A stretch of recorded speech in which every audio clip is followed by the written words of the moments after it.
All right, so today on the podcast, I'm here with Jeff from Without Walls Church in Mesa, Arizona. So welcome to the podcast. Thanks so much for having me, man. Glad to be here. Yeah, so you are at Without Walls Church in Mesa, Arizona.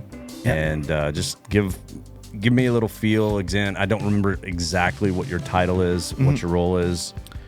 Oh, man, I'm kind of do everything. So production director is my official title, but but you don't know.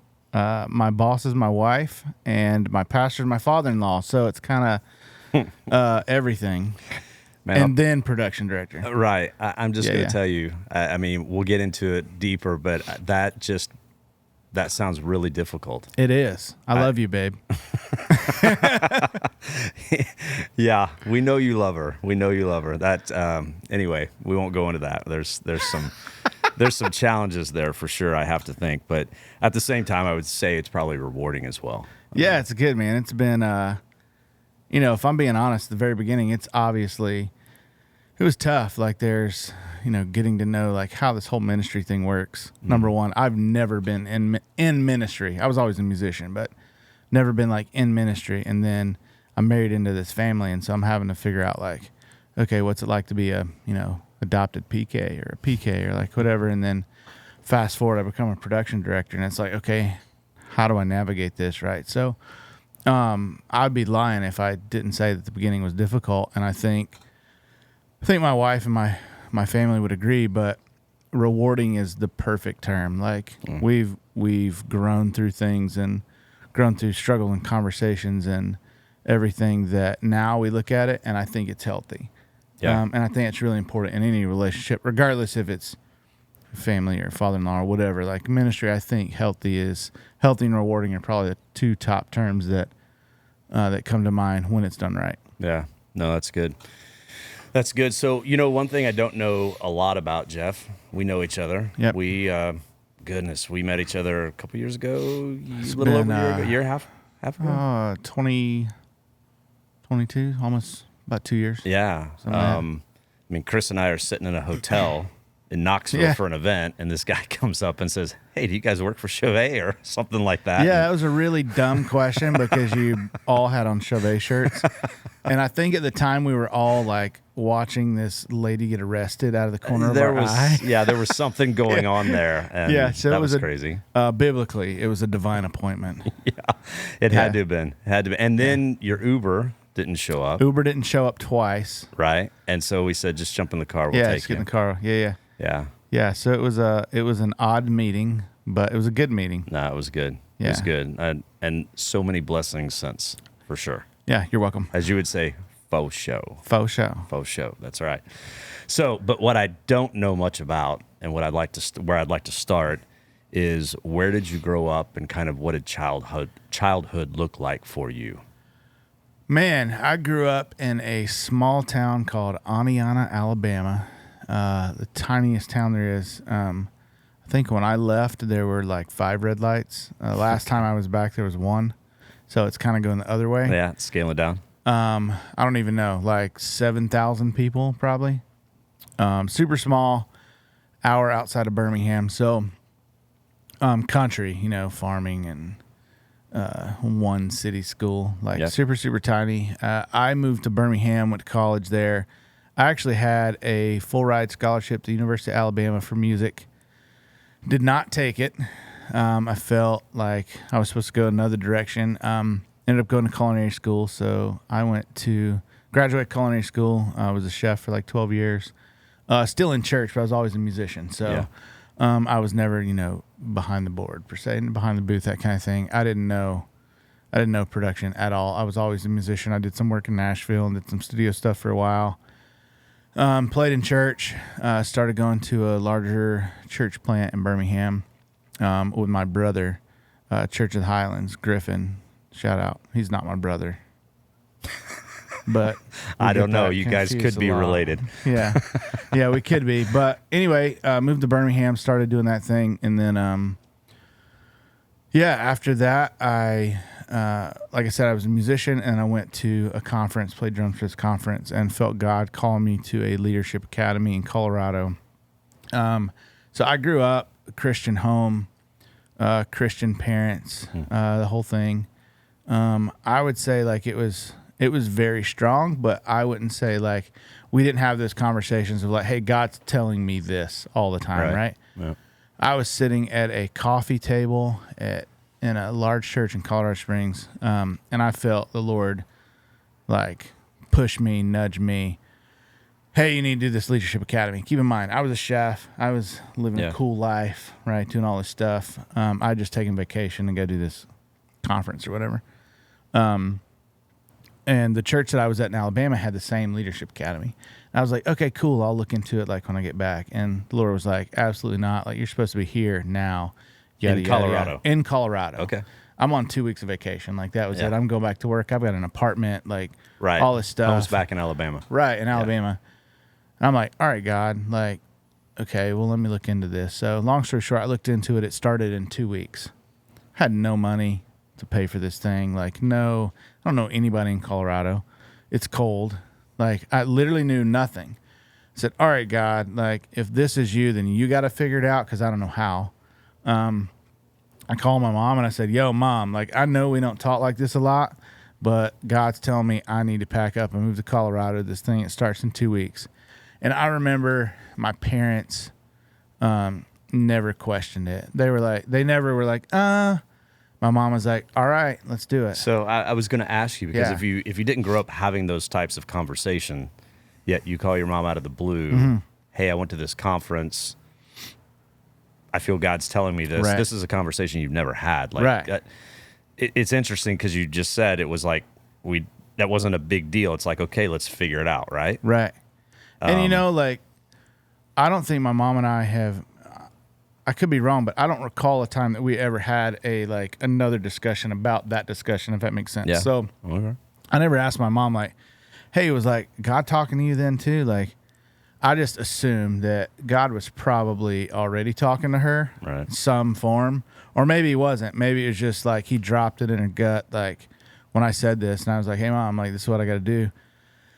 No questions from Mom or Dad. They were like, okay, let's do it. They threw all my stuff and like everything lined up. I was in a lease. The lease was like, hey, you know what? We'll let you out. We can fill it easy. Wow. They threw my stuff in a storage unit, and 2 weeks later I moved to Colorado to do this crazy nutso leadership academy. So, it was a total God thing. If I'm being completely transparent, that was a God thing. The experience there I hated.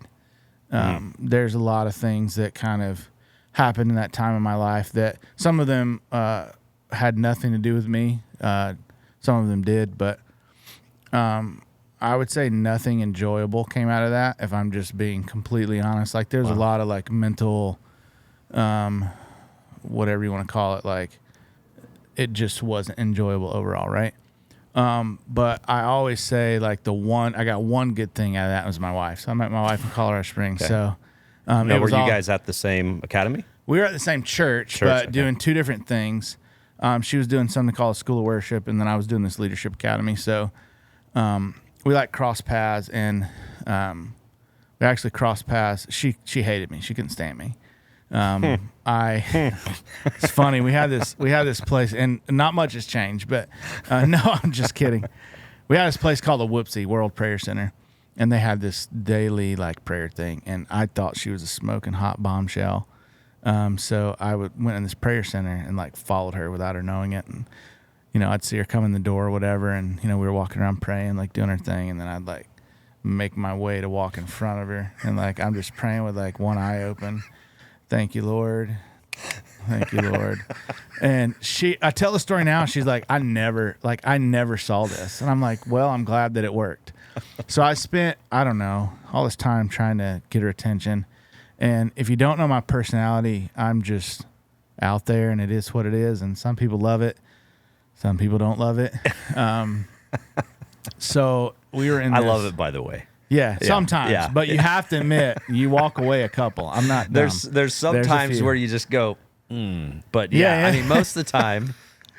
So we're walking through the lobby of this church, and I was frustrated because I hadn't been able to get her attention, and she had broken her leg or something. And another girl that I knew, they had both like broken their leg at the same time, and I saw her in a distance. And it was like a college fair in this lobby, and I yelled in this lobby. It's probably 1,000 people or something. I was like, hey, we're going to clear a path. We're going to have a crutch race. And like my now wife, Tiffany, was at the other side of this lobby with this girl, and everybody's like, you could hear a pin drop, dead silence, and they like made a path, and here she is on these crutches.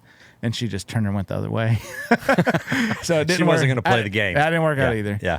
So we were at this college night that same night, and here I am trying to like get her attention, and she had no idea that she just like, this guy's annoying. So we had the same friends, but we weren't friends. Like we didn't cross paths, we didn't talk. We weren't in the same circle, but we had the same circle separately. If that makes sense. Yeah. So we were at this college night, and I was talking to my friends, and she came up and interrupted, and I was ticked. Just because she hadn't paid me any attention. I was like, hey, you know what? Shut up, Blondie. You can have your minute second. Don't interrupt me. And I turned back around. Wow. And I started like just continuing the conversation. And she's like, And then she grabs my phone off the chair and puts her phone number in my phone. And then like hands me my phone back and walks off. You're kidding me. 100%. No, I'm not kidding you. 100% serious. And then we talked to like 5 o'clock in the morning.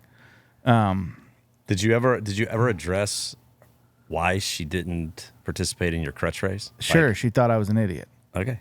And again, but she gave you her number. She gave me a number because, so if you ever met my wife, they say opposites attract. That is hogwash, baloney. It's true sometimes, but my wife and I are exactly the same. So like we butt heads about the same thing. Like our personalities are the same. She's just as outgoing as I am, just as creative. Like literally everything is like lines up, right? So she said that me telling her like the whatever, she tells it way better than I do, but I don't know what the word is, the sternness, the jerkiness, the idiotness, whatever. The of sarcasm like, or whatever. Hey, shut up, Blondie. Yeah. She was like, oh, okay, maybe this guy isn't. I don't get it, but here we are 15 years later. So yeah, I don't know how that did it for her. But it did. But it did, and it still does. Dadgum. There you go.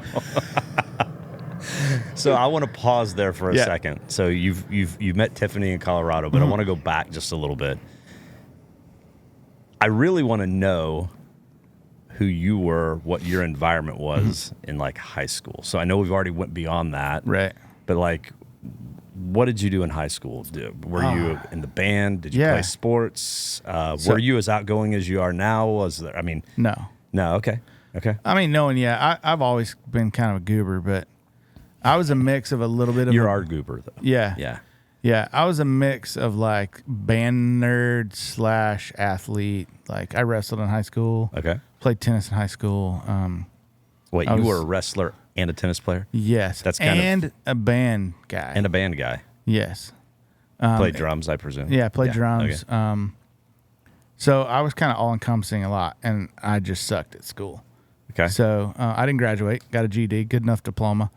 By my, some of it was learning related. Some of it was I was just lazy in some areas. Yeah. Long story for another day, but I didn't graduate. Ended up getting a GED, but I still had a scholarship for music. Right. Okay. So that was always my after the GED. Obviously, that was always my kind of strong point. That's always what I thought I'd do. Yeah.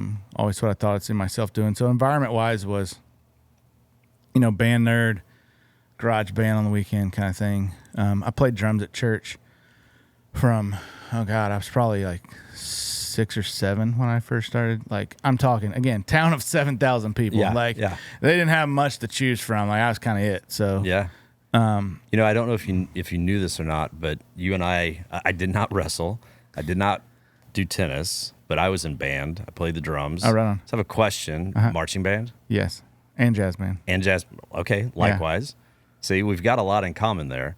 My question to you is, did you march in parades? Yeah. And did you like it or not? I And hated it. And what drum did you play?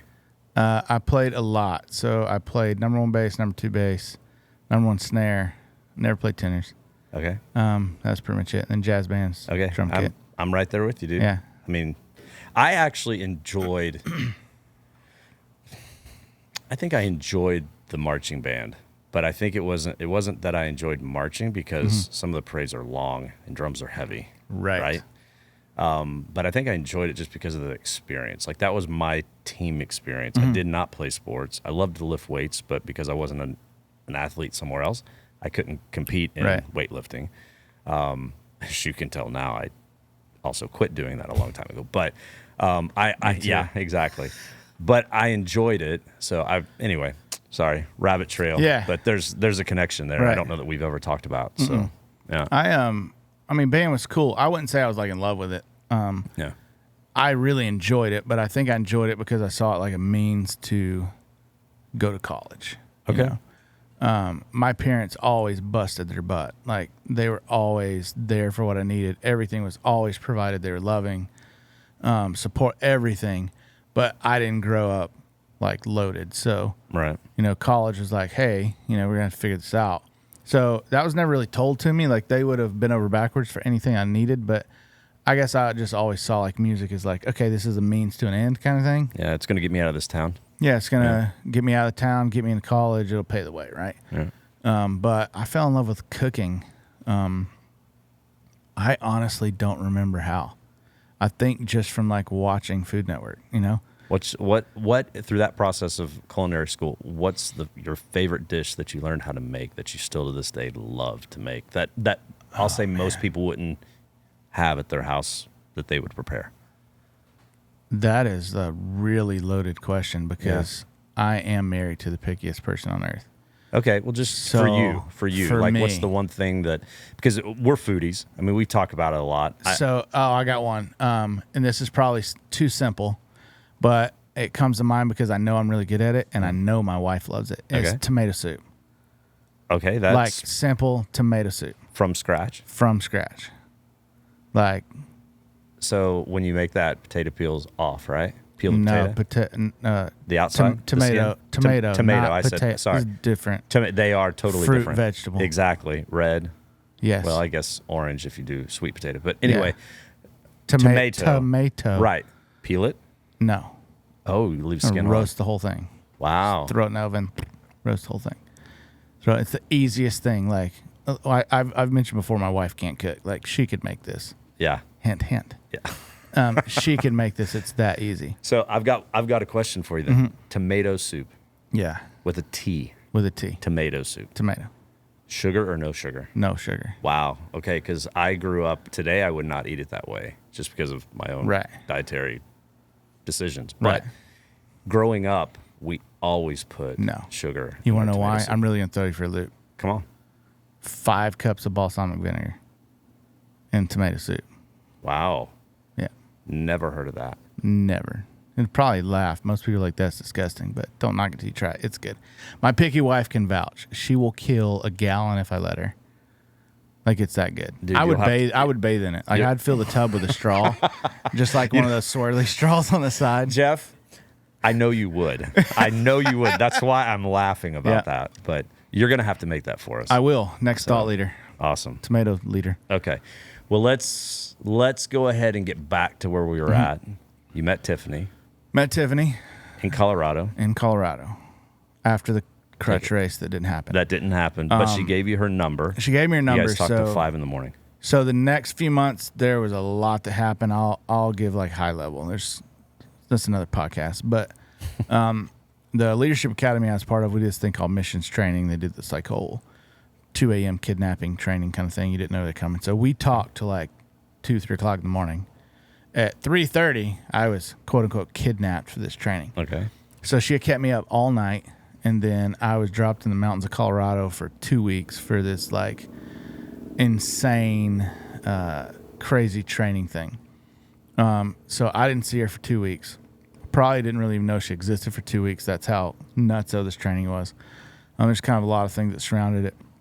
Now, did she know that you were part of this? She knew I was part of the Leadership Academy. She didn't know like anything was coming. So she just thought for 2 weeks she didn't. She was like, "Well, screw this guy. I guess he didn't like. He ain't returning my calls, you know, or he's not calling me. Yeah, like what did I do? Yeah. So 2 weeks we didn't talk. I didn't have a phone. I didn't have anything. In that time, she went to China to do like some missions work in China. Came back. While she was gone, I was leaving, or maybe it was reversed. I think it was reversed. I went after mission training. I went to Southeast Asia, Tibet, and at the time Myanmar, Burma, however you know what it is. So anyway, all this, like, we had missed paths, like missed connections after this phone call for a while. But we had like texted when we could after my training stuff was over. And shit, this is a really funny story. So I suck at romantic stuff. Like, I'm not good, just like she sucks at cooking. I think she would vouch that I'm not good at romantic stuff. So I tried, and I'm like, okay, like, she came back. Let me pause. I forgot a big piece of this. I was in Asia, and I got something called pulmonary edema. It's like where your lungs feel full of fluid from altitude. We're in part of the Himalayas. So it's like an altitude sickness thing. Altitude sickness. Yeah. And if you haven't realized yet, I try to find the funny part of every story. Yeah. So I'm like coughing up blood, like crazy sick. Me and two other guys got sick. We were 56 hours into the mountains, 56-hour drive in the mountains. We get in this car, they start driving us back down. The only cure is to get out of elevation, right? So I start driving us back down, and this guy, we were in like one of those off-road Pathfinders with the two gas tanks, all this stuff, big deal. We get in, it's me and these two other guys, this guy named Darren, I forgot the other guy's name. Let's call him Chris. Okay. Darren and Chris, we're in there, and we get in, and this dude starts playing Britney Spears and NSYNC for 56 hours, and it was only two songs. The only two songs he had? The only two songs he had. And so we're like doubled over, like puking our guts out the window, and then there's Oops, I Did It Again. And so I'm like, the dude hands me this handful of pills, and I just take the pills. You know, now I look back and I go, that was really stupid. Right. You didn't know what it was? I didn't know what it was, but we're that sick. So long story short, we get to the hospital, and it's like it's third world hospital. We find out the pills were altitude pills. Okay. And we also, I asked through our Sherpa, who's our interpreter. Right. The Sherpa was not there until we got back to down from mountains from elevation. And I was like, bro, I know this probably doesn't matter, but can you ask this guy, like, why the heck is he playing Britney Spears and NSYNC 56 hours? That's more than 2 days straight that we're listening to the same two songs. Yeah. And he starts laughing, and he comes back, and he's like, yeah, he said, he thought you were dying. He goes, and that's the only thing English that he had. That could. He's like, so he thought it would connect with you and like made you. I said, well, it almost made it a quicker death. Then, like, it was that bad. So 56 the Britney hours. Spears or the NSYNC? Which both. one was it? Britney and NSYNC. Okay. So with that, when I got sick, I had, how that relates to my now wife, had a satellite phone. I called my parents. They didn't answer. So I called Tiffany. It was back in MySpace. I sent her a MySpace message from this hostel that we were in. I was out of the hospital at this point. Yeah. Sent her a MySpace message from this hostel, or maybe it was right before I went to the hospital. And I said, hey, your phone's about to ring. Answer it. So I called her from the satellite phone. I was like, hey, this is what's going on. I don't know what's going to happen. 3 of us are sick. I need you to call my parents and let them know. Just, hey, this is kind of high level what's going on. I can't tell you everything because I don't know everything. Yeah. And then the phone cut off. We had this like small connection, but time didn't allow, right? Mm-hmm. So I had counted the days, back to me not being romantic. I'd counted the days that we hadn't seen each other or talked to each other. And I called her roommate, and I was like, hey, she was in China when I came back. That's what it was. She was in China. And then I called her roommate. I said, when she comes back, I want to do this like scavenger hunt. It's like 1 o'clock in the morning. She's getting picked up from the airport. Last thing she wants to do is a scavenger hunt, right? Perfect timing. Right. So I bought a Hershey Kiss and like those little candles, you know, like the little cheap candles. Yep. And put a Hershey Kiss and a candle all over her apartment for how many days we hadn't seen each other. So when she came back, the goal, it did not work out this way. The goal was like, hey, I thought about you every day. Every day, yeah. Like I wasn't proposing, but like I really want to spend some time to get to know you outside of this, you know, Leadership Academy. It's over, whatever. Well, I didn't think this through. And what does candles put off? Heat. What is chocolate? It's chocolate. So the candles heated up the room and melted the chocolate all over everything, all over the bed, all over the carpet. And then the air conditioner came on because of the heat, and it blew the candles out. And then the wax, like like flipped over. So now you got melted chocolate and hot wax. Well, not hot wax, but melted wax. Melted wax. All over the bed and all over the floor. And so it didn't turn out very romantic at all. Yeah. But it's thought that counts, right? So as long as she sees it that way, yes. Yeah. So we dated, and we dated for a while, and then we went on. I'd had a horseback ride planned in the mountains of Colorado, and a friend of mine had some property, and she's like, "I don't want to go," and I'm like, "Just shut up, get in the car. We're going on this horseback ride. The horse is already ready. Like, get over it." She was upset. It's not the right time to get married, It's not God's timing, this. So she was so upset. She's like, I'm moving back to Arizona. I'm like, just stop being a baby. Like, get in the car. We're going to go ride these horses. So, and just for context, I mean, that's how you guys talk to each other. That's how, that's why I said it's going to make it sound bad. That's your love like, language. That's how you guys. 15 years later, like, it's nothing for my wife to come to me and say, babe, you're being a goober. Shut up and grow up, get over it, and move on. Right. Vice versa. It's also not out of the ordinary for me to say, hey, like, babe, this is really stupid. Like, we're not going to argue about this, and this is dumb. You need to grow up. Go pout for a little while, and then let's come back and let's move on, right? Yeah. That's just how we connect. It goes back to what I was saying earlier. We're exactly the same.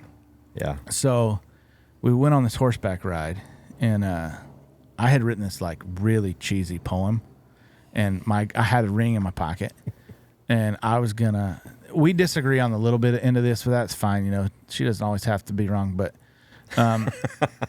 I get it. We do this horseback ride. I'm like, babe, just get off the horse a second. She's like, no, shut up. Let's get this over with. I'm done. I want to go home.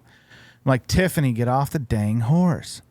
So she gets off the horse, and I try to, like, read this poem, and she keeps telling me to be. I don't want to hear it. I don't want to hear it. Just be quiet. Let's get through this. And I'm like, Tiffany, be quiet. And I read this poem, and then I proposed, and then she slapped me, like, right after I proposed, because she realized that I'd been lying for a week. Like, her family knew, everybody knew. But I'd lied to her for a week, and she just, like, cold cocked me in the middle of this beautiful pasture in Colorado. Then she got on the horse, and the horse kicked her off. Oh, did she say yes? She said yes. We got married. That's awesome. 9-month engagement. Okay. Bad idea. Don't ever do that. Quick engagement, get married. Word of the wise. 15 years of marriage, so here we are. How long did you guys know each other before you were engaged? So 2000, about a year and a half. I may have that wrong. But we kind of knew each other through that whole... Right, through the circles, but yet... Through the whole circles. I think we dated for a couple of years. We got married in 2009, so 2 years, yeah. Okay. All right. So once you got married, how did you guys go into ministry together? Obviously, you were kind of there in Colorado in a ministry. No. No? So we had... The academy, sorry, I thought the academy was... Well, it was, but it was over. Okay. Yeah, so it was over. We kind of, let's call it graduated. Okay. We finished. Like, all of our friends had moved on. I was a chef. She was in retail. We said, you know what? It's kind of time for a change of scenery. Some things that happened in that season that we just didn't... It was time to move on, right?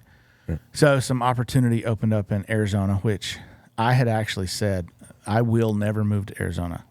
I won't do it. It's hot. It's nasty. People smell. There's sand. Yeah. I don't want anything to do with it. So I found out there's cactuses that spit at you. They jump at you. Jump they at don't you. spit. They don't spit. But I mean, that'd be cool. I thought they spit their little things. No, they jump, and then the little things stick into cholla. Oh, okay. Jumping cholla. Yeah. Okay, there you go. So I said, babe, I will never go to Arizona. Never say never, because God will most likely change those plans. Yep. I woke up and I was like, you know what, babe, I think we need to go to Arizona. She's like, pack the bags. We're done. Let's go. Yeah. Put the house on the market. Our son was born in 2011 with some medical issues. Okay. He was born with cancer. Went through 3 or 4 surgeries before he was 2 years old, I think. That was a nightmare. I had left. I was actually, like I said, I was a chef. I'd left my job to be my son more, be available. Mm-hmm. I was working a culinary world with, like, hotel and resorts things, so just crazy hours. Yep. I didn't have the best boss. Essentially told me, yeah, no, I'm sorry, you can't be at your son's surgery, so I quit. Yeah. Took another job, rose very quickly in that job, and then got a really big promotion, like $20,000 a year. Come to find out, I was there's some ulterior motives on the hiring side.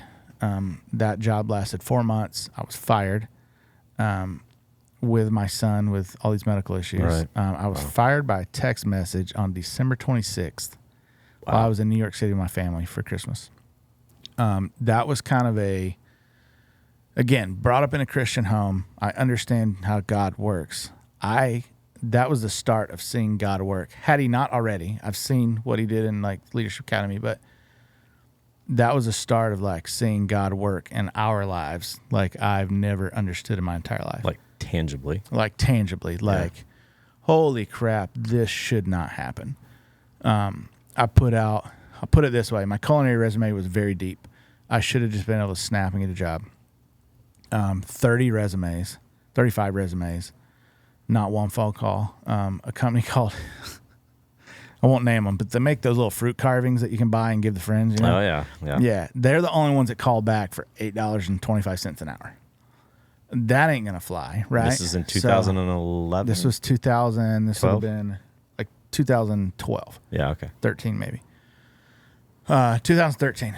And I was like, all right, I got to do something.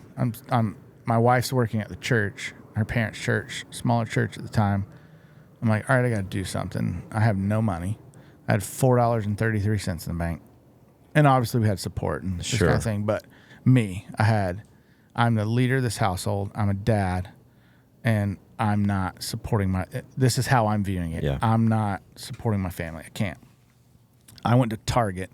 I sat back and I said, okay, what do I do? Like, I'm a musician and a chef.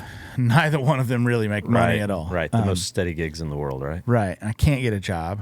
McDonald's wouldn't even hire me. Like, no idea why. Just wouldn't call me back. So I said, okay. And I was thumbing Craigslist and I noticed like there's a ton of people asking for photos. I can take photos. Never done it before, but I can take photos. I went to Target and I bought a $35 like Canon Fine Pix. Like it looked like a DSLR, but it wasn't. Yeah. Like bzz, that kind of thing. And I would go to downtown Chandler, Arizona, and hey, can I take your photo? Like, you're really attractive. Can I take your photo? Hey, you're a really attractive family. Can I take your photo? And I got all the weird looks, but 9 times out of 10, they said yes. Yeah. And I made a portfolio for free. And then I returned the camera because I couldn't afford to keep it. So then, hey, can you take our family photos? Sure. So I'd started like hustling this photo business. And then I would return the camera and then buy it back, take photos, and return the camera. I did that probably 10 times. And then I got enough money to buy a really cheap camera and keep it. And then all of this stuff started like falling into my lap. And when I say unqualified, like who does God use? The most unqualified. Yeah. And I am like the prime example. I'm the last person that he should have ever used for this. But like things started falling in my lap. Super Bowl. I photographed part of the Super Bowl in 2015 in Arizona. Random phone calls that, hey, we're going to do this and this and this. Cool. I landed a job. I get there, and it was Al Pacino and Sylvester Stallone in Los Angeles. Like, all this crazy, Milwaukee Tool, like all these big name clients that I had no business, like, even being considered, right? Right. But I hated it. Like, it wasn't fun. It wasn't enjoyable. I fell in love with weddings. Okay. So I did this, again, a means to an end. I did all this corporate work, we call it. My wife's still working at the church. Yeah. Did this corporate work, all these doors opening, fell in love with weddings, and then God started opening doors there. Became one of Arizona's top 10 wedding photographers. Wow. I had to stop business because people are starting to reach out. Hey, you do a really good job here. Can you help me? And my wife said, hey, she sat me down one day and said, hey, babe, like, I see your heart here, but you're taking time from our family by doing this and doing that and helping this person. If you can't get something back from it, then it's not worth it.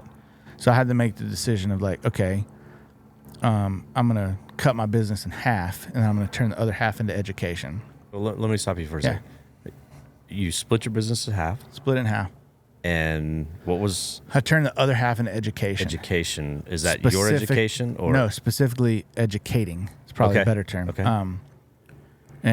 So like getting interns? No, like I called it the business of wedding photography. So I took the people reaching out to me and I said, okay, sure, I can mentor you for here. I can do this. And I started turning it into an income stream. Okay, I got you. We'll do 6-month internships. We'll do coaching. We'll do whatever, right? So And that you're teaching them the craft I'm teaching and the them business. not necessarily how to take photos, but hey, this is how you run a business. This is how you market. And This is how you do it successfully. This is the do's and the don'ts, right? Yeah. That was 2013. Well, that would have been like 2016 at that time. So from 2013 to 2020, I had a wedding photography company, and that was our main source of income. My wife started like front office at the church, and then some things changed around, and a position for worship pastor opened up. So she's a worship pastor at her parents' church. Yep. I was running this successful, like we were flying to Paris, the Bahamas, Europe, like all kinds of cool stuff. And I was able to take my family most of the time. Manufacturers were picking me up and like, hey, can you come speak at this conference? And can you come teach here? And can you come show this here? So I was getting to live this super cool life. Yeah. Like a total, like I came from having to return the camera because I can't afford it to Right. I'm standing in front of 1,000 people, 5,000 people showing you like, this is how I do it. And if you like it, cool. Like that's a crazy thing to happen in 5 years. Yeah. Totally. Our church, this is where it's like really nuts. And it's God already worked right in the beginning. Sure. And we saw God work more in our life here. And then the church came about and was like, hey, you know what? Like we really see some value that needs to change in our production. Production wasn't a thing at our church. Yeah. And we had like 4 Par 56 cans on the back wall. Right. We need you to help us find somebody to take it. And I wasn't the guy. Never even thought. Long story short, I turned into the guy. And the Now, question... had you done tech up to that point? Never. Yeah? Not Okay. at all. Thought DMX was a rapper. There you go. He was. Yes. Or is. What, Yeah, whatever. what, was or is? Was. Is he still is or was? Anyway. Anyway, moving Yep. on. R.I.P. or don't R.I.P. Yeah, exactly. I learned cameras, so God opened this door. I Right. learned like the camera side and picture and what's ISO and what's gain on the Sure. photography standpoint. Right. And then I quickly turned into, hey, what will it take for you to shut down your business and come on board at the church full time as a tech director? And I said, I can't do that like at all. Like my heart's still here. I'm not saying no, but I can't just like close the door. Like Right. God Yeah. needs to close that door, not me. Yeah. So, but what I can do is I can like cut it in half. And when we came to agreement that worked out for both of us. Now, other than being married to the pastor's daughter, now the pastor's daughter, Right. Tiffany, your wife, is also the worship pastor, were you doing other things in the church, or were you just kind of part of the family? I was part of the tech team. Like we had another guy. Okay, so you were involved with the I was tech at the church. involved. Yeah. I was a drummer. Okay. Before I was tech director, I was a drummer for years. Yeah. That was kind of my backbone there. I started helping with production. The gentleman before me was like super talented, but he was kind of talented in the older style. Okay. You know, theater, skits, big plays. The traditional. Yeah, traditional. Like our church used to do this massive Easter thing and paint the rim like Jerusalem, that whole thing. It was very successful, but kind of reached a ceiling, you know? Yeah. So got a tap on the shoulders like, hey, you're the next guy, right? So I did it just volunteer for a few years. And then the conversation that I was speaking of was, hey, like, we need to take this to the next level. So we came to that agreement. That was December 2019. So what happened in like February, March 2020? Yeah. Yeah, we all know that, Yep. right? So the church had like some old Sony to tape cameras. I'm talking like they were literally recording to the little guys Yeah. and then like digitizing it. Okay. That's where we were at, to put it in perspective. No video walls, no moving lights, no smoke. Yeah. Actually, we did have smoke. You know, whatever. Right. Yeah. But we did a really poor job at it, if I'm being honest. My first stage design was white IKEA picture frames that hung from the ceiling. Yeah. If you go to, I will push this plug because it's funny. Church stage design ideas. If you search Without Walls Church, like it's still there and It's still hilarious. there. Okay. There's spinning picture frames from the ceiling. Some like Lecos with some really horrible gobos. Like it's funny, but you know what? My pastor-in-law is what I call him, trusted me to do that. Right. Yeah. Yeah. So fast forward, COVID happened, or I was hired, and then the agreement was like, hey, we can do this, but we got to make some investment in this ministry. Like, if we're wanting to achieve level 1 of this, like, we can't do it here where we're at.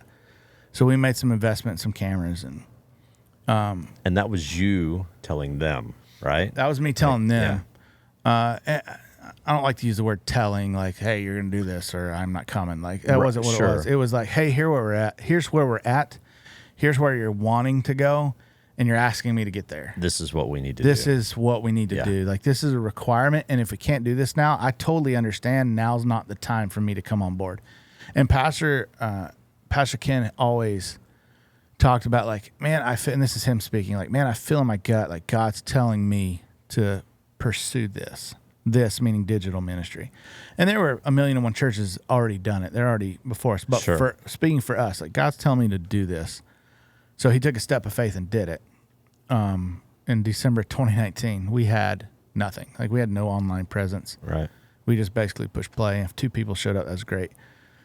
COVID came about. Yeah, March 2020. Yeah, COVID came about, and it was like, oh, heck. Like, what do we do? So I had to learn things quick. Like, it was so bad, I was literally typing the lyrics out in Premiere Pro to match the words. Yeah, and thousands of other churches had to figure that out. Yeah, like, I mean, COVID was good for us. Did it suck? 100%. But we grew in a way that I don't know would have happened if it hadn't been for that, right? Right.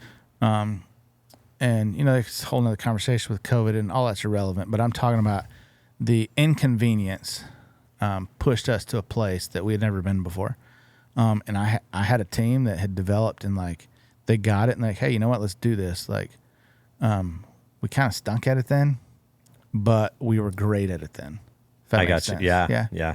Like, I look back at it, and I wouldn't take those times for anything, because, man, I always say, like, our goal is to be excellent in all we do. That's what the Bible tells us to do. Sure. But your level of excellence should be changing weekly. And if it's not, then you should probably take some really serious reevaluation where you're at, right? Yeah. So our level of excellence then was awesome. That level of excellence now, I wouldn't have a job. Yeah. You know what I'm saying? Sure. So went through COVID, went through this whole thing, and, like, our online blew up. Blew up so bad, like, we got a lot of things wrong, and we did a lot of things wrong, and there's a lot of things that looked bad. But you know what? It blew up. And some different decisions were made through that process. We didn't stay shut down too long. We were probably the minority. I think it was 4 or 5 weeks. Okay. We came back, and I had pushed our front of house guy. We had a front of house engineer. I pushed him to broadcast, and I told Pastor, like, hey, when you open back up, our broadcast level has come to here. Right. When we go back live, like, he's going to go away. So now you're going to nosedive. Right. If you want to nosedive, that's fine. I don't. So that was the second position to open up for broadcast engineers. So we kind of maintained our quality levels, and they just built upon that, right? So COVID was, and the church, I think everyone's church culture changed during that time. From the type of people that come to your church to how you do church to decisions that are made, to, like, everything surrounding church. I think the culture for everyone completely changed. And it's no different for us, right? Yeah. So that was kind of like a growing period, a good growing period, but a painful growing period to how we do things. And then our pastor really caught the vision of, like, hey, there's God really spoke to him and, like, hey, there's ministry to happen here. It's not just about flashy lights. Like, right. I have story after story of, like, people coming in, like, man, we saw this online. Like, this is a church. I had to come see for myself, and, like, they get saved 2 weeks later. Like, that's awesome.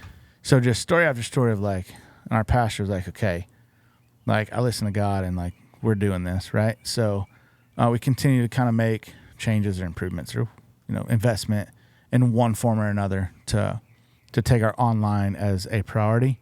Yeah. So we like to say we do online. Our goal is to do online 110%, and then we know the room's going to be 100. Yeah. Like, that's how we verbalize things. Do we meet that? No, but who's comparing, right? Right. We're doing what God's called us to do, and that's what we're trying to do in that sense. So, that was there's more pieces to the puzzle I know you want to touch on, but that was like that time frame for us was a massive growth period from a production standpoint. Right. Just to get things into, this generation, I guess you would say, or the more modern style, Yeah. So I want to back up just a little bit. I understand the piece of family there's a need at the church. You have a business. You want to honor your in-laws. You want to help with the church, pull your business back. I know that you feel called into ministry. It wasn't just like, I'm going to help my father-in-law out. Can you talk about, and this may have been earlier than I'm thinking, but like what was that experience for you? You know, we talked about this at the retreat a few weeks ago. Like remembering when you were called to ministry, like you knew this is what I was supposed to do. And sometimes, you know, just to make sure that we're clear on this, sometimes that doesn't happen when you go into vocational ministry. Absolutely. Right?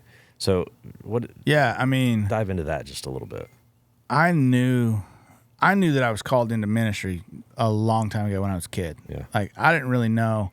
When I say called into ministry, like, I'm not meaning like I'm going to be a pastor, production director, whatever. Like, I was a musician. Like, you were going to be a drummer. I knew I was part of ministry. Right. When I got married to Tiffany, like, the whole thing, that's a totally different level of ministry, right? Yeah. It's a totally different mindset of ministry of, you know, a pastor's wife, a pastor. She's our worship pastor, our executive pastor now. Like, that's a completely different world. 100%. So if you're talking called into ministry, that was when I was a kid. But if you fast forward to like where we're at now, I really felt God start tugging on me. Like, I went to my wife one day and I said, you know what, babe, like shortly after we moved here, you know, wear the press shirt to church, you know, your slacks and your shoes. I did it 2 weeks and I said, this ain't me. Like, Jesus wore sackcloth. I'm not wearing this monkey suit. And I said, babe, like, I love our church. Small, 350 seats, I think. Okay. I said, like, I love our church. I love what God's doing at our church. I love everything about it. But, man, it's boring. Like, it's just really boring. The environment's boring, like, in my opinion. Right.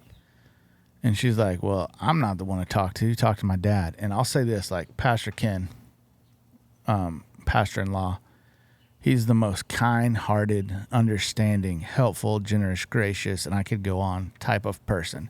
But when you meet him, the authority and the spiritual authority and the spiritual maturity that he carries is the most intimidating that I've ever come across.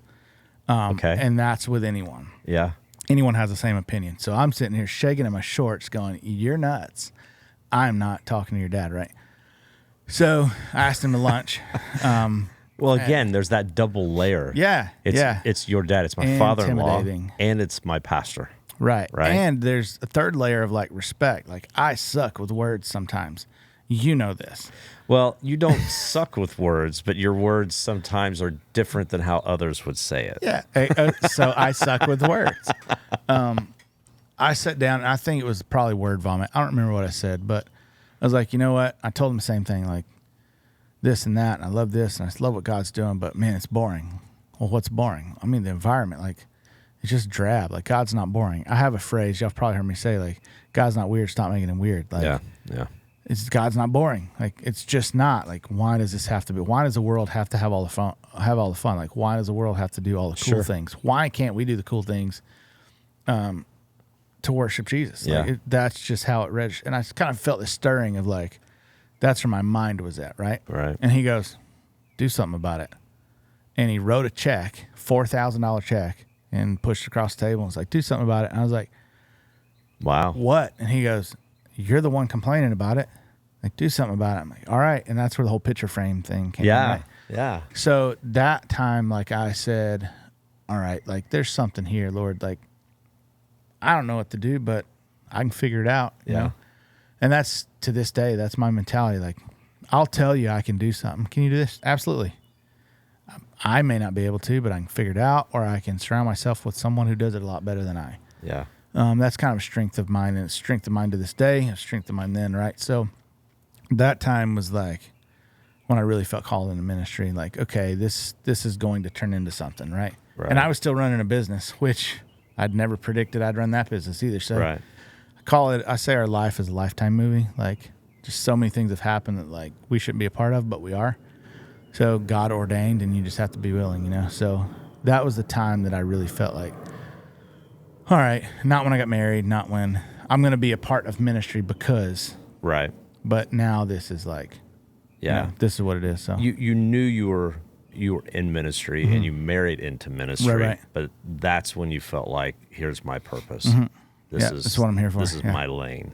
Yeah. Yeah. So I want to, as much as you want to share, I know that there's been, other than the issue you had in the elevations, I know you've had some health issues, and there's been some stuff there.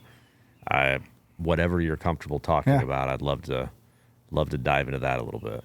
Yeah. So picking up where I left off, like COVID happened, and I'm just going to tell you, I'm probably going to end up a wreck on this because I do every time. And I say, like, I feel like God has shown us how he works in levels in my family. My wife, my son, and my son's health issues, stuff like that. And my faith has been built the entire time. But fast forward after COVID, I guess it was November of 21. We'd bought a house. Was it our dream home? No, but we loved this home. We moved in, we built a pool. We were able to do a lot on our own that we hadn't been able to do, financially previous. So we bought this home, built a pool, swam in a pool with my son for the first time, sometime late October or early October, whenever it was. And I remember it was freezing cold. And I said, I don't care. Like, let's jump in. I got out, and I have a whole, like, thousands of freckles, right? Yeah. So I got out of the pool, and if you can imagine, like, the amount of freckles that I have, there's a bunch of red dots from my waist down. I'm like, well, that's weird. Didn't think anything of it. A couple days went by, still there. Didn't go away. I was like, babe, like, look at this. Like, what the heck is all this? She's like, I don't know. You should probably go to urgent care. So I went to the doctor. Felt fine. Yeah. Everything's good. The doctor said, oh, you know what? You had an allergic reaction to the alkalinity in your pool. I'm like, Okay. makes sense to me. Yeah. Went home, checked the alkalinity. It's off. So she's like, yeah, here's some steroids. I did like 10 or 12 days of steroids. At this point where, let's say it's been a week and 2 weeks. So 3 weeks total. I waited like maybe a week and a half. And I remember I went to church and I came home and I was brushing my teeth after lunch. And I was like, man, like my mouth is black. And I'm like, babe, like, man, I feel fine. Like something's up. Like, look at this. And the whole inside of my mouth is just black. Like, But you felt fine, no symptoms. Felt fine. Just doing my normal life. Yeah. She's like, you know what? Like, she called her mom. Was like, Mom, you ever heard of like anybody's mouth turning black? My mother-in-law, her mom. Yeah. She's like, no. I was like, you know what? If you're worried about it, you should probably go back and get it checked out. So I went to urgent care again, and all hell broke loose. They pulled some blood work. The doctor goes, I don't know what this is, but I feel like I do. He goes, the only reason I feel like I do is my brother-in-law had something similar. He goes, there's like a really rare blood disorder, like really rare. When I say really rare, like it's taught in med school and then you never see it. Right. He's like, you need to go to he goes, I'm going to pull some blood work, but you need to go to your primary. I don't go to the doctor. I just don't. Yeah. Whatever, good or bad, I just don't. I had to find a primary, and I call this, hey, this is what the urgent care said. I need to come in. So I went in, and the lady walks in the room. She had seen my blood work that urgent care ran. She walks in the room. She goes, I need you to sit down. And I go, okay. So I'm on my way to church. I'm like, hey, I'm going to stop by the doctor on the way to church. And she said, I need you to sit down. I'm like, all right. So I sit down, and she goes, so I'm going to tell you this, and I don't want you to freak out. And I'm like, well, how do you tell somebody that and not freak out, right? I'm like, she's like, you have 0 blood platelets. I'm like, all right. What does that mean? What does that mean? She's like, well, like blood platelets. I'm like, I have no, like, what does that mean? Okay. Give me a medicine, give me a pill, give me a shot. Like, what is it? Yeah. She's like, no. So like blood platelets are what cause your body to clot. She's like, you don't have any clotting ability. So like if you fall, you'll die. Like you'll bleed out internally. She goes, if you cut yourself, like you'll bleed out. She's like, all these dots, there was a medical term for them. She told me what they were. And she's like, that's what shows it. She goes, we can't prove that you have this. There's no test. She goes, but I'm pretty certain this is what it is. She goes, you need to get to the hospital. So I go to the hospital, and then a whole different level of hell breaks out. They start throwing words around like, no one knows what this is. She didn't even know what it was. She just assumed. Yeah. They start talking like, hey, leukemia, this, and sepsis, and this disease, and that, things I don't even remember. And start pulling blood, and when they start taking blood, my arms are turning black. Like both my arms are turning black. And I start getting weak, like over a course of a few days. They can't say, oh yeah, here's a test, you're positive for this. They did like bone marrow biopsies and like start running me through all this thing. I was in the hospital for 9 days the first time. Now, how are you feeling? Because you said earlier you felt fine. I felt fine. Yeah. And even the first like 2 or 3 days, I'm like, you guys are not, like, I feel fine. And the lady, the first doctor, she's like, you don't understand. Like, if you don't go, you may not wake up tomorrow. Like, you need to get the doctor now. So, and I still feel fine. Like, I'm like, hey, I could like run a marathon.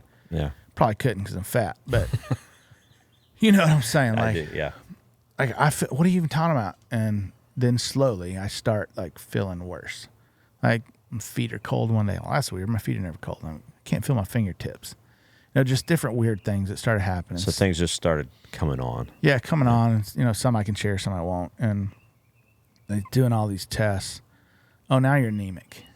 You know, we found out you're anemic. You don't have a lot of blood, whatever, or enough blood, whatever that is. Yeah. Started doing all these tests, leukemia, this. Oh, it's not. Oh, it's not this. Oh, it's not this. So I get this doctor, and he comes in. He goes, "You have something called ITP." He goes, "We can't tell you for certain because it's so rare. There's no test for ITP, but we do tests for everything else. And when they're negative, we assume that this is what it is." Right. It's 2 versions. There's chronic and there's acute, and one of them is normal in babies, and it clears up in like 6 months. In adults, it doesn't clear up. It's extremely rare. I think at the time there was like 55,000 people in the country that had it. So you have ITP, and there's no blood platelets. So I'm like, okay, what does that mean? I was in the hospital for 9 days, in the middle of like the tail end of all the COVID stuff. Right. You know? Right. So all these tests, all these blood draws, my arms, all the veins in my arms collapsed. I went from November 4th of 21 to March of 22. My first doctor, you know, without going into crazy detail, he probably wasn't as smart and as intelligent as he said he was. He kind of put me down some medication paths that did me more harm than good. Went through chemo, but I didn't know. What am I? I'm ignorant, you know.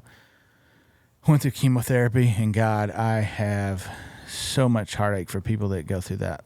That was the most miserable time. In a room of all this like just yuck, you know? Like people are so depressed, and there's a weight in a room like that. And here I am thinking like, hey, I'm going to bring the light of Christ in this room. And man, was I in for a shock. Like, here I'm thinking like big outgoing me who feels like crap, right? But I'm going to be funny. It's not obvious. Like, that's my crutch, my strong point, my whatever. Like, I'm going to be funny. I'm going to make people laugh who feel like crap. No. Like, I sat there, and it just gradually got worse every day. I would start bleeding.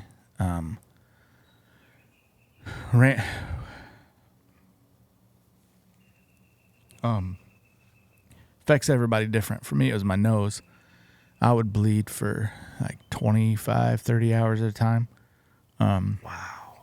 My wife couldn't sleep in the same bed with me because she was afraid she'd kick me, and I'd start bleeding and probably wouldn't wake up. They were giving me blood transfusions, platelet transfusions, all this stuff, and my body was just killing them. So if you don't know, blood platelets are produced in your bone marrow. Okay. My spleen was eating them. So at some point, how it comes along, it's called ITP, idiopathic thrombo. I'm going to butcher this last part. Always have propenia. Idiopathic means I don't know where it comes from. At some point, a cell had entered my body that looked like my blood platelet, and my body had tagged it as bad. So as fast as my body produced platelets, it killed them just as fast. Right. They would give me platelets, and my body would kill those. So it came to a point where the doctor said, we can't give you any more blood transfusions. Like, you're depleting the bank. Like, we're giving you 2 a day, and your body's just killing them. It's the worst case of ITP I've ever seen. So they sent me home, and they were like, you know, we're going to give you this medicine, and we just have to wait. They told my wife, like, where he's at, you need to watch for stroke. I'm sleeping in the bed. Some of this medicine put me in so much pain. Like, just deep bone pain you can't do anything about. I would sleep on average like 2 hours a night, maybe. my wife would have to get up in the middle of the night and just rub my legs because they hurt so bad from the disease and from some of the medicine. Yeah. Some of this medicine is $20,000 a month. We couldn't afford it. Doctor literally came in and said, yeah, sorry, like it's really expensive, but that's politics for you. Like just so Wow. non-caring, Right. you know, inconsiderate, like, yeah, it's what it is. So we had to get grants, like to afford the medicine. Had to go back and forth with all this pharmaceutical stuff just to form, and that was just one pill. I was on chemotherapy. I was on probably 10 or 12 other pills. Some of this medicine just depleted my body. I compared it to like cocaine withdrawals in the bathtubs. My wife, like I said, had to rub my legs every night.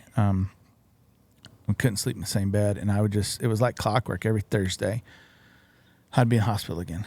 My mouth would turn black and get all these dots back and go to the hospital. So from November to March, just 29 times in the hospital. Wow. And that was just our life. And, you know, all this sucks, right? Everything I'm telling you is horrible.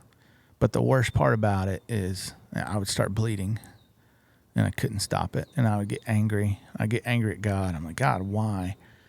But I always said in the back of my head, I said, I don't know why you put me here. I don't know why I'm going through this, but man, if this is the path that you have for me, I know there's a reason and I'm on it, but I can't do it. And there's a time I started feeling like Job.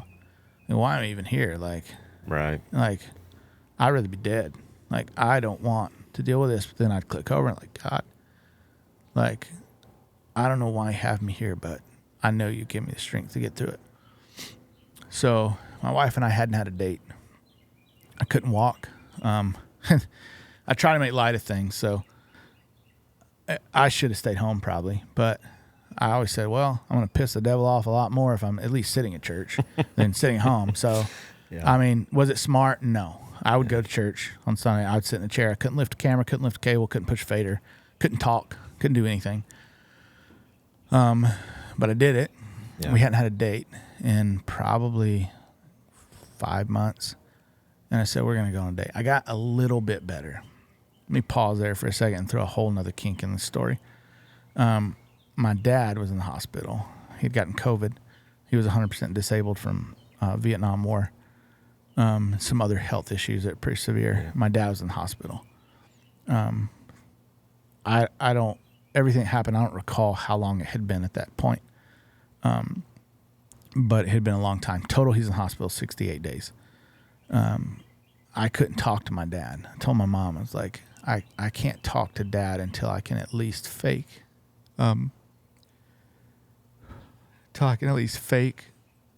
being well. I can't let him see me. He's suffering. He's in pain. I can't let him see me. And it had started with like, yeah, we're going to keep him a couple nights to help him get some oxygen and get through. So have Dad over here that I haven't talked to in weeks, months, weeks. And then I have everything I'm dealing with.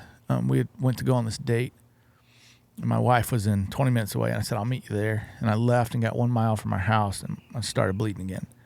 And from the 1 mile it's a little gross, but from the 1 mile from our house back to our house, I had spit an entire like water bottle, like full of blood. And it was just pouring. And I couldn't stop it. And when I say blood, like nosebleed, I'm talking like there's no platelets. And the consistency of blood is like water. Like there's just no viscosity, right? I text my wife and I'm like, hey, babe, I got this bleed again. She's like, oh, I'll come home and help. And I was pissed. I'm like, no, you're not coming home. Go get the freaking table at the restaurant. Sit your butt down. We're going to have this date. Like we're married. You know, like I haven't spent any time with my wife in I don't know how long. And I was mad. So I went home and tried to get it under control. I couldn't get it under control. And I called her and she said, I'll be there. And that's the last that I remember. She came home and found me in a pool of blood in our bathroom.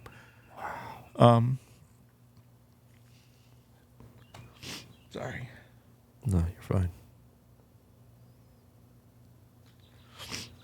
Take your time. She came home and found me in a pool of blood in our bathroom. And I don't remember a lot of this. Called the ambulance. back at the hospital again, and I'm pissed. Like, I'm going, and the hospital became a routine. They became to know me. I came to know them. There's a lot of time looking at some ugly paint. There's just a level of loneliness and anger sitting like just by yourself when you're going through that. And I was so pissed. I wasn't angry at God, but I was angry at the situation. I felt like I was taken out of God. I'm like, God, I don't know why. I don't know why the heck I'm going through this. And I just kept repeating myself. And the funniest things happen. Funniest meaning, go figure. Right. And I would just start praying. You know, I know what Scripture says. I know that it says you delight in our healing. And I'm telling this to God. I know it says that no word will leave your mouth and return void. Like, I know all this, but God, I've never seen anything. I've never seen. And I would just start praying this over myself, and God would stop me and say, pray over the guy across the hall. I'm like, dadgummit, I don't want to pray over the guy across the hall. What are you freaking talking about? Like, heal me, God. Like, pray over the guy across the hall. And then, like clockwork, this guy came in on a stretcher. It's a Muslim dude. This like had this prayer cloth thing over him. His family's like praying over him. So I just started reciting the things over that guy. I'm like, God, you love him, God. You created him in your image. God, you delight in his healing. I said nothing that really, and I just started reciting these prayers over this guy. And I don't even know what happened to him. But you were being obedient. I was being obedient, and you know what? My nose stopped like that. My nose stopped bleeding. I'm sitting on a hospital bed with a bedpan just full of blood. And they're coming and just changing stuff all the time. And nose stopped bleeding. They sent me home. Well, that was weird. Yeah. Next week, I'm back in the hospital. It was Christmas Eve of 2021. And I was mad. I'm like, are you kidding me? Like, I'm here on Christmas Eve. Back here again. I'm back here on Christmas Eve. Like, my son's at home. My son's going to have a Christmas without his dad. Like, what? And I'm bleeding again. That was my longest nosebleeds, 30 hours. And wow. 30 hours. 30 hours. Yeah. 2 wads stuck up your nose, just bleeding like crazy. I couldn't lay down. If I lay down, I'd drown in my own blood. So I had to sit up on this half hospital bed like this for 2 days. And I'm like, again, same thing. I'm like, God, I know what your word says. Pray for the guy across the hall. God, I told you this last. I don't want to pray for the guy across the hall. Like, what are you trying to show me? This guy comes rolling in, and he was this dope head. They picked him up at a park, and there was this little like 5'2" brunette police officer. And I'm like, hey man, like, I'm bleeding. I'm like, I know this is probably gonna be awkward, but you mind if I talk to that dude? She's like, I don't care. So I go in, and the conversation was a little different. The dude was like 17. They found him like doped up over a toilet in a city park. I'm like, bro, you don't know me and I don't know you, and that makes it this much easier. I said, but the Lord told me to tell you, you need to grow up. You need to put your big boy pants on. You need to stop making stupid decisions. I said, you're in the hospital on Christmas Eve. Where's your family? Like, who are you making? Like, God created you in his image, and he has a plan for your life. And I just started like prophesying over this guy, and he's like high as a kite. And he's like, who the blank is this dude, right? And I went back to my room. Nose stopped bleeding. Wow. And I got sent home, right? So all these things just started happening. You know, when my wife found me and got in the hospital and ended up changing some doctors, I had a gut feeling I needed to change. Financially, like, we were tapped. Like, there ain't nothing, right? Yeah. I had to, my successful business, right? Yeah. The half that I was still running, I had to, like, pawn off weddings and pawn off business, which took a huge financial hit. Church obviously was very supportive. People are fasting and praying, and I'm not talking like, hey, I'm going to fast a meal. Hey, I'm fasting weeks for you. Like, text messages, like, we haven't stopped. And I say this with them as humble as I can, but as a pastor family, you're put on a pedestal. Sure. So these things are more visible, right?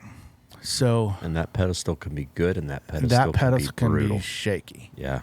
And it can suck. Yeah. But by God, you're pastor's family. You're strong. You know what? No. Like, so it was very, very visible. And I started something earlier. I'll finish this now. That all this sucks, right? And this whole situation is garbage. But the hardest through all this bleeding, through all this like pain I'm dealing with and everything, the hardest part about it is when my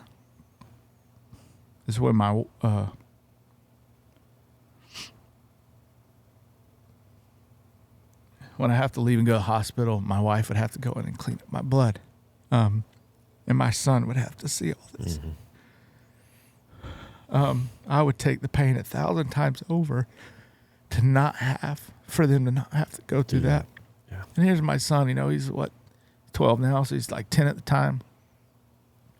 He's in school, like he's doing this, like he doesn't deserve, my wife doesn't deserve this. He doesn't deserve this, like, but you know what? She'd clean it all up. I'd be in the hospital for a week. We'd do it all over again the next week. That was the hardest part. And we're just going through this thing and ended up changing doctors. I hate the word remission. My father-in-law says, I hate the word remission because that means it could come back. Right. But March of 22, after I changed doctors, I went through a lot of things with some medicine that really debilitated my body.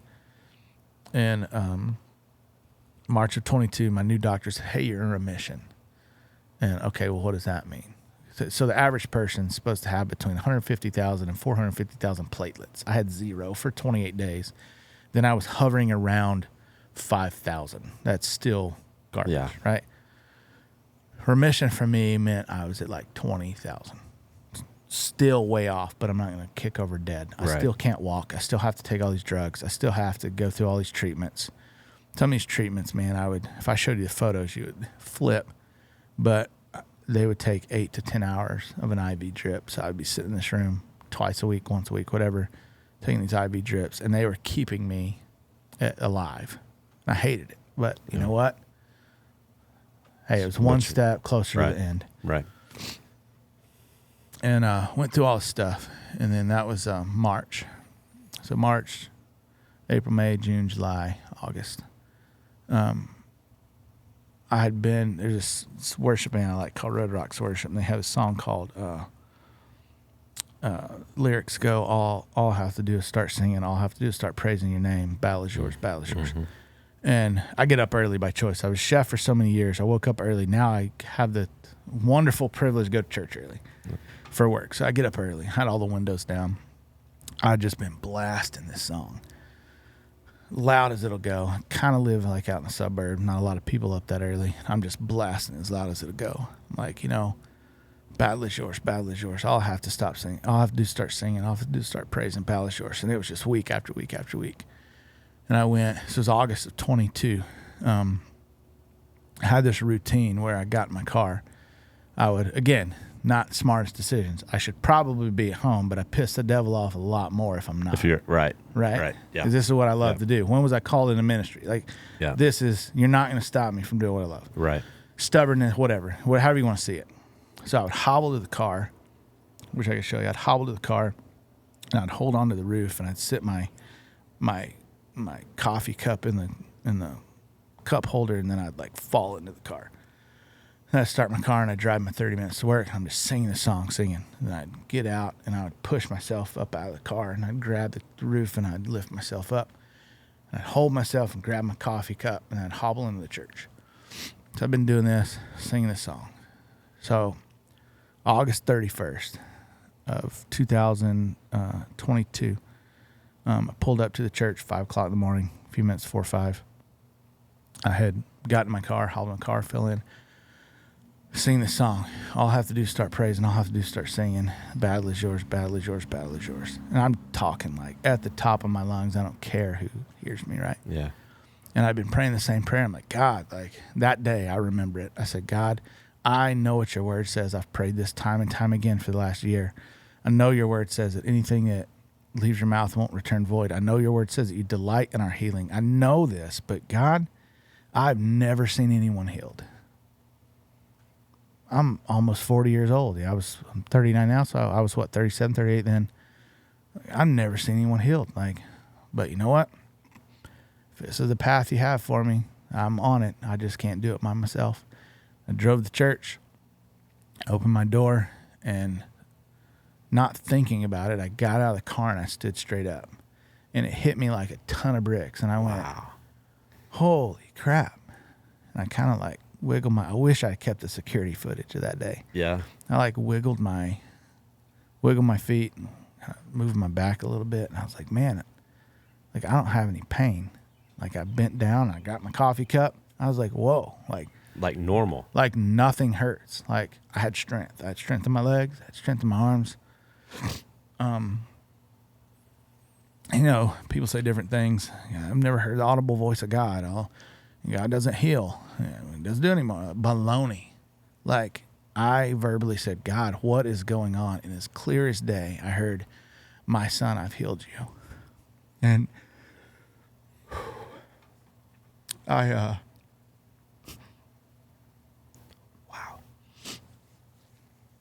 So it's 5:00 in the morning and I lost it. Like I felt this weight on my shoulders just like fall off. And I started running around the church parking lot. I probably looked like a complete idiot, which is totally fine. I called my wife. She still sleeps. She didn't answer. I called my in-laws. They don't answer. All I knew to do, and I still have the video. All I knew to do was record a video. And I still have the video that I recorded at the day that I got healed. And I was able to walk. And I text my son and I was like, buddy, I need you to go. This is August 31st. I said, I need you to go wake up Mom sweetly. And I need you to tell her to answer her phone. And I want you both to be on the phone. And he was like, is everything okay, Dad? Are you okay? And I knew he was worrying about me. Yeah. He had been, go out to lunch. He had seen the stuff. He had seen it all. Yeah. We'd go out to lunch. My son would be the one that would give me a shoulder so Dad could get up off the table. My son would lay in the bed and rub my legs when they hurt. My son would be there to pray for my wife. My 10-year-old son's going through this absolute hell. And I said, I need you to go wake Mom up. And he's, Dad, are you okay? I said, just wake Mom up. He woke her up and they FaceTimed me. And I said, babe, I'm healed. And I was able to move. They lost it.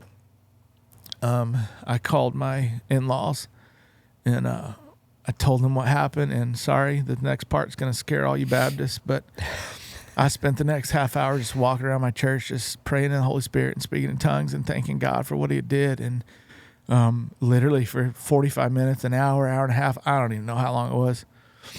I was just thanking God and just walking around the church and loop around the sanctuary. And we said, we have to tell the church. We have, because so many people have been praying and fasting. And so we got on IG Live a little bit later and we told the church, right? So all this is awesome, right? This next part is the best for me, other than my son being able to see his dad healed. Yeah. We told the church, and then that following Sunday, we stood on the stage, and it's still up. That service is still up. And I told the church that everything happened. The church went nuts. I'm talking like we're Pentecostals. Like we're not swinging from chandeliers, but we're close, right? I mean, went absolute bonkers. And then that next day, people started calling the church. I don't know how many. Hey, somebody shared this video on Facebook. Some guy from your church is like praying for people. I prayed for him at the end of the service, prayed for healing. Like, I don't know who he is, but I had this cyst on my wrist for 10 years and like cyst fell off. Somebody else is like, man, my spine's been fused for whatever. Like my brother-in-law's spine's been fused. Like I'm healed. And all from a prayer. So God had used me, and then God healed all these other people. I don't know how many people it was, but it went on for a time. And 100%. So that Sunday I took $120,000 worth of chemo medicine, and my pastor threw it across the room in the service. And to this day, I haven't been on treatment, haven't been on a pill, haven't had any pain. My blood, if I'm being honest, there's the I believe side, but then there's the wisdom side. Sure. And Sure. part of that is a little flesh going like, really? No, Right. it Yeah. is real, right? Yeah. Like, yes, I'm holding on to this healing, right? Yeah. I got my blood work done for a little while, the wisdom side, and then I stopped going. My pastor threw this medicine across the sanctuary and haven't been on one since. Blood platelets have been level. I'm still fat, but I'm not dead, Praise the Lord. So, that is, yeah, man, that's amazing. it was I don't even know how to put it into words, but it was a journey. To see, I go back to what I said at the beginning. God uses the last people qualified, right? Yeah. And as weird as it sounds, like, I don't think I was qualified for him to use me for this, to show his power and to show, hey, like, I'm still God and I'm still healing and I'm still saving and I'm still, you know what I mean? Like, Yeah. to be just the vessel. And I said, as sucky as it was, man, I don't know if I could say I'd do it all over again. I don't know if I could honestly sit down and say, God, I would do this all over again. But to be the one that he used through that whole process and to see, to be the vessel and see his power and see him heal and to see all of this and to be like, hey, like, you want to, sorry, it's a Pentecostal getting in me. To say like, hey, you want to tell me God can't? Like, what's the song? It's like, don't tell me you won't do it, right? Like, Right. bull crap. Like, here I am. And here's the proof, right? So, yeah, it was a journey, man. And, like, for my team to see that, the church production team, like, all those guys just to see and be, like, kind of an intimate part of that process. I have to ask because, Yeah. I mean, we all deal with struggles. I mean, what you just described, I mean, as you were talking, all I was thinking was how. I mean, how did you stay strong? How did you stay grounded? I didn't. And you know what I mean by I didn't is, the Bible says all it takes is a mustard seed. And I mentioned earlier, like, there were a lot of Job moments, and just being completely transparent, I can't say some thoughts that I never thought before didn't cross my mind. I can't say that I didn't contemplate a bunch of things that I'd never thought of before and never thought that I would think of before. Like, I was at a place where it sucked. And I go back to how, the things that were instilled in me. There's a term, it's always a praying mom, right? Yeah. My mom prayed me out of a lot of dumb stuff. So did my dad, through that process, I lost my dad in the middle of all of it. March 15th was 2 years. So I lost him in the middle of all of it. And, I said I couldn't talk to my dad until I could fake it. There was a time, and call it a lie, call it whatever you want. He's listening. Sorry, Pops. I don't think it was a lie, but I was able to FaceTime him and, seeing he's in hospital bed, his ventilator and all this stuff. And yeah, Dad, like, I'm doing so good. Like, they're making progress of figuring out what's going on. Like, I feel great. I didn't. You were doing that for him. I was doing that for him. And,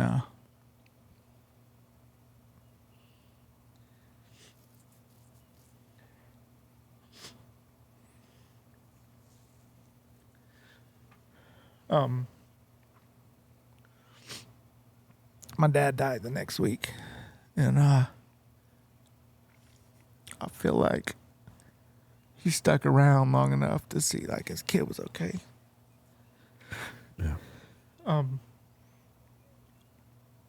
said, Dad, yeah, they're figuring it out. I'll be good. Like, we're praying for you. You're gonna turn it to him. Like, you're gonna come out this, man. I love you. And he died the next week, and he was a believer. He was a Christian, so there's no doubt. I'm crying because I miss him. Right. But I know that he's asking who he can cook pancakes for up in heaven right now. But to answer the question, I didn't stay strong. I screwed a lot of that up. But I know what was instilled in me in my whole life, and throughout my life, even through all my, dumb stuff I did as a kid, like just a mustard seed of faith, you know? Yeah. And I always said, like, God, I can't do this. Like, I'm screwing this up royally. I hate it. This sucks. This is bull crap. I probably use some other colorful words. Take this from me, or I rather die. Like, either let me die or don't. Or let me die or heal me. Like, I don't want to do this. And then it was pray for the guy across the hall. So I look at all that and I say, did I have to go here?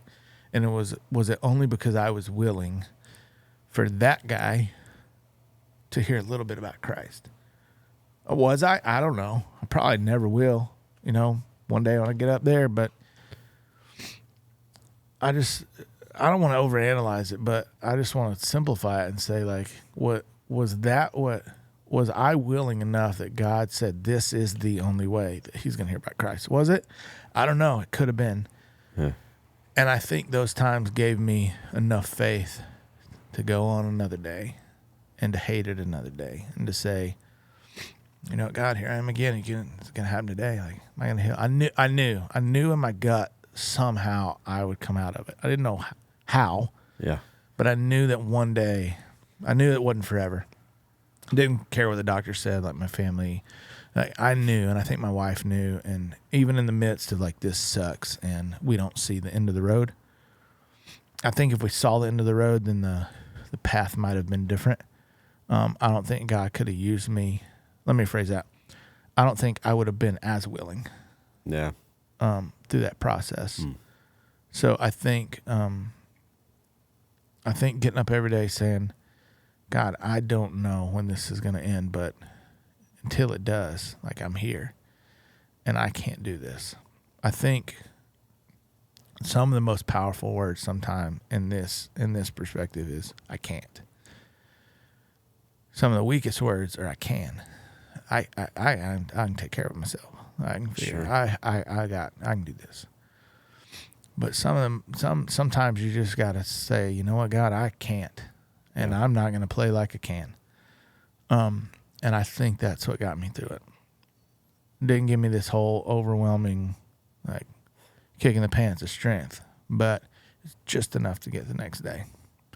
The next day, same thing, just enough to get the next day.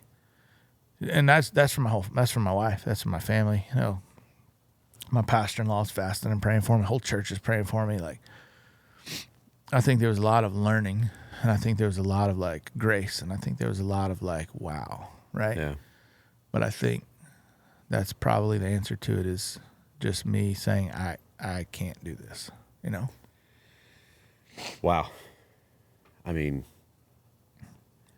that is number one, it's an amazing testimony of just God is still doing his thing, man. You know, it's not just in the Bible. Right. I can't help but continue to reflect that, you think of, we talk about the obedience and you listening to God telling you what to do. You're in this, I'll say it, terrible situation. Mm-hmm. And you're begging for the healing. You're asking it for yourself, and God's telling you to pray for another guy, another person, someone you've never met, someone you don't know. And, man, I mean, I can tell you I've had many times in my life when, I felt like God say, hey, you should just go say hi to that person. Yeah. Sometimes I do. Sometimes I don't. And I'm not even laying in a bed bleeding into a bowl for 2 days. And can I be honest? You know what I mean? There's sometimes God tells me to go say hi to that person, and sometimes I do, and sometimes I don't. Yeah. But you know what? I step back and say, you know what? I missed it this time. Yeah. I can't do this. Yeah. Without you. And next time I get it, you know? Yeah. It doesn't mean once it happens once, it's always going to happen. No. You know? Yeah. Yeah. Yeah. Absolutely. Absolutely. Well, we're going to end this segment on a praise the Lord. Yeah. You are healed. Yes. God used you. Still fat. That's okay. Not dead. We love you though. Yeah. We would rather see you than view you. Yeah. Again, I thrive off humor, so that's what I always say. Hey, still fat, not dead. And all of you people who are late from planning center, if I can be at church in a chair, almost dying, you can show up to serve. So accept your planning center request. So That's good. That's good. All the other technical directors and production Yes. managers appreciate My you team knows putting that that's out kind there. of a running joke. But Yeah, that's funny. So, what has been, since you've gotten in the strong health side and you're Yeah. really focused back at the church and you're doing the things, technical director,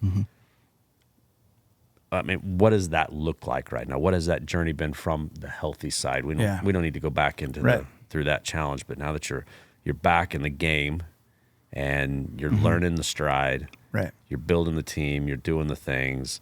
Like, how has that journey been, if I'm doing the math right, about the last 16, 18 months? Yeah. So it's been August of 22? 22. So almost 2 years. Yeah.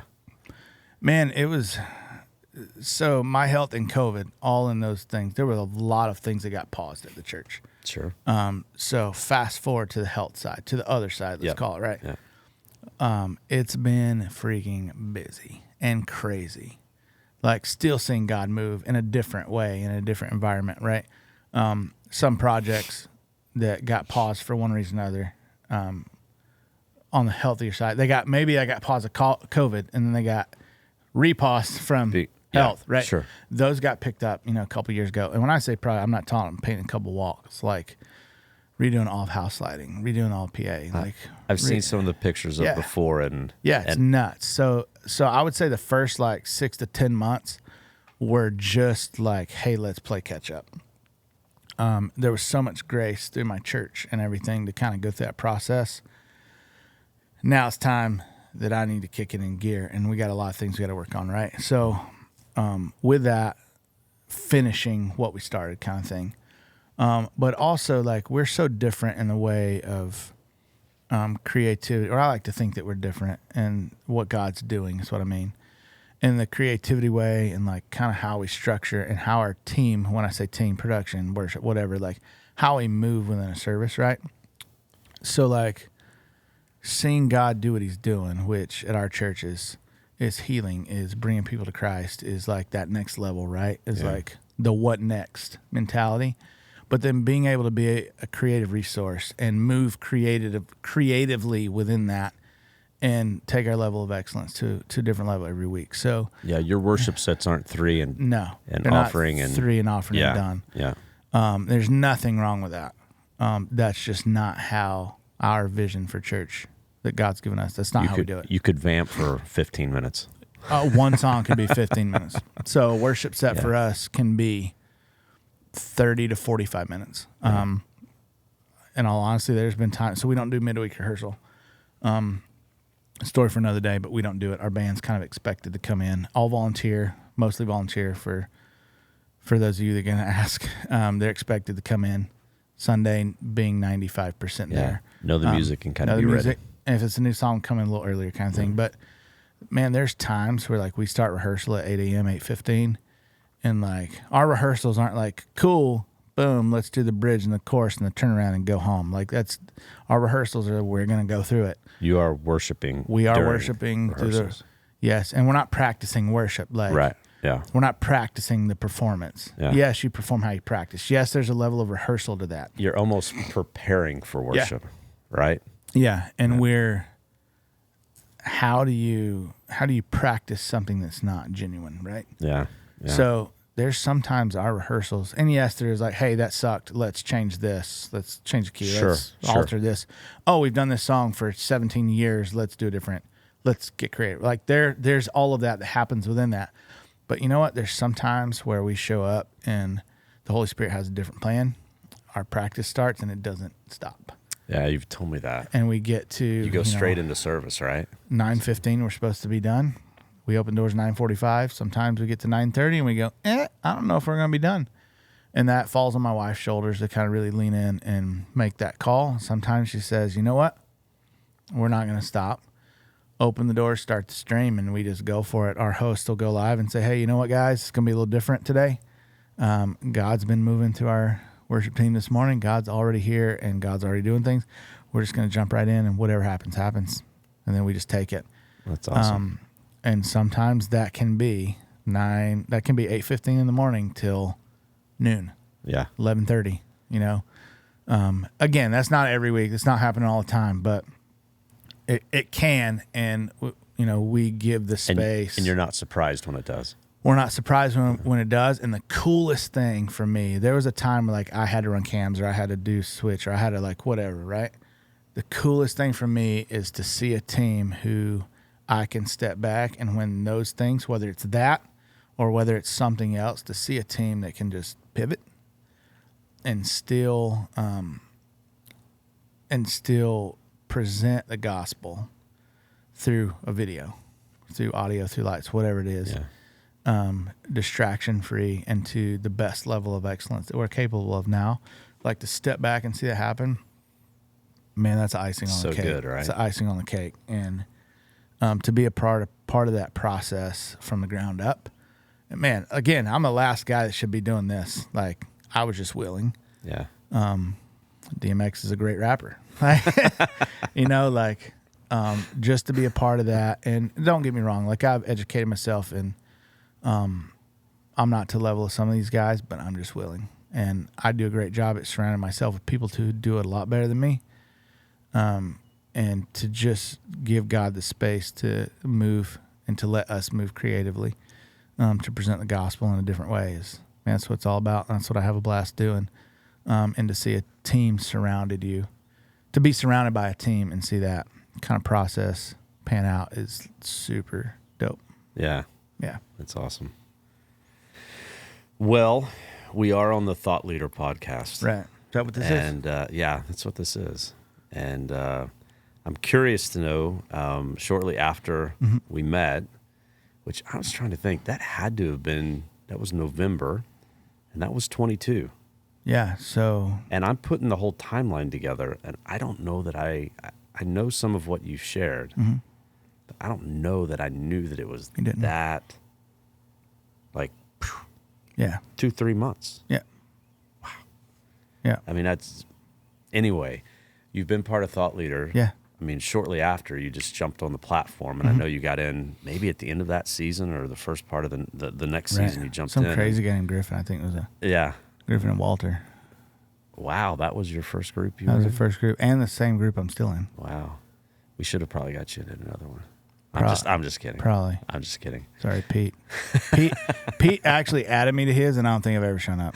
You know what? I text him. I'm like, Pete, I think what? you actually did once. I do remember that. Yes, you did once. Because it's Pete, in why the did you add afternoon. me to this group? And he's like, well, yeah. Perfect. So just talk a little bit about what has your experience been, and not looking for any type of a sales pitch or anything generic, like truly from your heart, what has the impact been, or something that has been a takeaway? Thought Leader landed in my life at a time that nothing else would have been able to fill that void, right? I went through everything I shared. I went through all this bananas, right? Counseling. I went through all this stuff. And the time that you reached out to me was not more perfect. Could not have been more perfect. Like I said, I suck with words. But since being a part of Thought Leader, man, the one thing I learned early on when I was like getting in production is there's so much competition in the church world, which is so stupid. Yeah, it is. It's ignorant. It's dumb. Stop. I'll leave it there. In Thought Leader, there's relationships that have been made. There's people that I've connected with. Like there's none of that here. There's people who are ministering and serving at a level of here, and there's people that are like, I thought DMX was a rapper, right? And everything in between. But there's, for these guys to be here and to be a resource and to be available, whether it's from a, hey, how do I fix this hazer? To, you know what, man, I can't stand my pastor. That's never been me, Pastor Ken. I'm just putting that out there.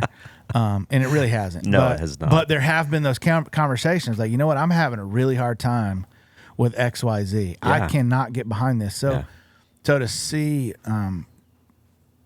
conversations that God's put in front of me using Thought Leader as a vessel, and to see things from a distance, it's meant the world. Like, I've looked for this since I became a production director.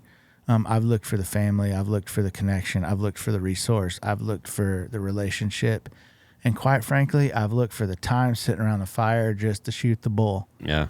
I love that time, by the way. Yeah, it is. And there's no judgment. There's no, like, everyone that's part of this platform has been so receptive. And I've grown in being able to help others. Yeah. So I know this is a God thing. And I know that the future is bright. And I know that I want to be a part of it as long as you'll have me. If I need to shut up every now and then, you can tell me that too. But no, there's just times where we're like, all right, here he goes. Yeah, we go. There you go. Kind of like this podcast. Let's see. Yeah. How long did we go? No idea. I have no idea. He restarted the camera 3 times. Probably. Well, I'm going to say that I'm going to receive a little bit of what you said in the beginning. And, I won't go into detail. We can talk about it later. I don't think I doubt. I think a lot of times that I struggle with